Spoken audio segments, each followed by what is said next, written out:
मंगल पांडे जी का जन्म 30 जनवरी 1831 को संयुक्त प्रांत के बलिया जिले के नगवा गांव में हुआ था।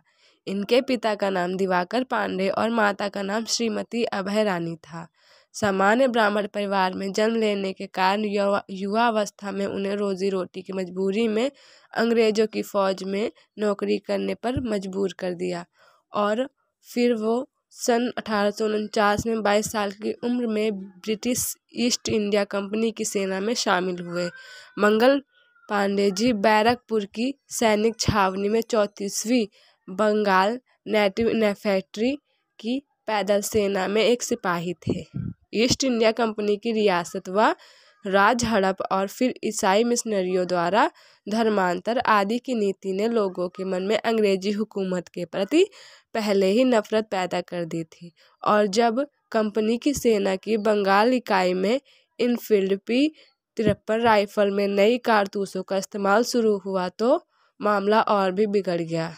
इन कारतूसों को बंदूक में डालने से पहले मुंह से खोलना पड़ता था और भारतीय सैनिकों के बीच ऐसी खबर फैल गई कि इन कारतूसों को बनाने में गाय और सूअर की चर्बी का इस्तेमाल किया जाता है। उनके मन में ये बात बैठ गई कि अंग्रेज हिंदुस्तानियों का धर्म भ्रष्ट करने पर आमादा है, क्योंकि ये हिंदू और मुसलमानों दोनों के बीच के लिए नापाक था। भारतीय सैनिकों के साथ होने वाले भेदभाव से पहले से ही भारतीय सैनिकों में असंतोष फैला हुआ था और नई कारतूसों से संबंधित अफवाह ने आग में घी डालने का भी काम कर दिया। 9 फरवरी 1857 को जब नया कारतूस देसी पैदल सेना को बांटा गया तब मंगल पांडे ने उसे लेने से इनकार कर दिया।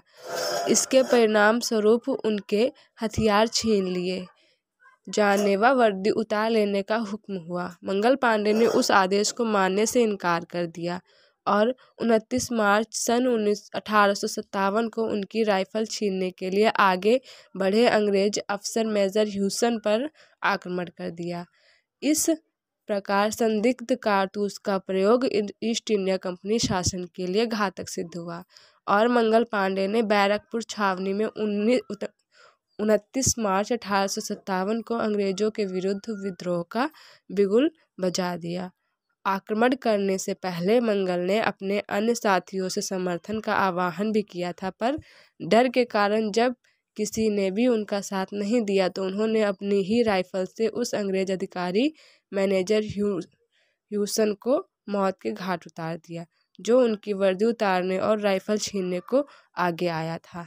इसके बाद पांडे ने एक और अंग्रेज अधिकारी लेफ्टिनेंट बॉब को मौत के घाट उतार दिया, जिसके बाद मंगल पांडे को अंग्रेज सिपाहियों ने पकड़ लिया। उन पर कोर्ट मार्शल द्वारा मुकदमा चलाकर 6 अप्रैल 1857 को फांसी की सज़ा सुना दी गई। फैसले के अनुसार उन्हें 18 अप्रैल 1857 को फांसी दी जानी थी, पर ब्रिटिश सरकार ने मंगल पांडे को निर्धारित तिथि से 10 दिन पहले ही 8 अप्रैल सन 1857 को फांसी पर लटका दिया। मंगल पांडे और भारत का पहला स्वतंत्रता संग्राम है यह कि जैसा कि पहले बताया जा चुका है कि भारत के लोगों में अंग्रेजी हुकूमत के प्रति विभिन्न कारणों से घृणा बढ़ती जा रही थी और मंगल पांडे के विद्रोह ने एक चिंगारी का काम किया। मंगल द्वारा विद्रोह के ठीक 1 महीने बाद ही 10 मई सन 1857 को मेरठ की सैनिक छावनी में भी बगावत हो गई और यह विद्रोह देखते देखते पूरे उत्तरी भारत में फैल गया। इस बगावत और मंगल पांडे की शहादत की खबर फैलते ही अंग्रेजों के खिलाफ जगह जगह संघर्ष भड़क उठा। अंग्रेज इस विद्रोह को दबाने में सफल हो गए, लेकिन मंगल द्वारा 1857 में बोया गया क्रांति का बीज 90 साल बाद आज़ादी के वृक्ष के रूप में तब्दील हो गया। इस विद्रोह में सैनिकों समेत अपदस्थ राजा रजवाड़े, किसान और मजदूर भी शामिल हुए और अंग्रेजी हुकूमत को करारा झटका दिया। इस विद्रोह ने अंग्रेजों को स्पष्ट संदेश दे दिया कि अब भारत पर राज्य करना उतना आसान नहीं है जितना वे समझ रहे थे। फिर आधुनिक युग में मंगल पांडे की छवि को देख लेते हैं कि मंगल पांडे के जीवन के ऊपर फिल्म और नाटक प्रदर्शित हुए हैं और पुस्तकें भी लिखी जा चुकी हैं। सन 2000 2005 में प्रसिद्ध अभिनेता आमिर खान द्वारा अभिनीत मंगल पांडे द राइजिंग प्रदर्शित हुई। इस फिल्म का निर्देशन केतन मेहता ने किया था। सन 2005 में ही द रोटी रिबेलियन नामक नाटक का भी मंचन किया गया।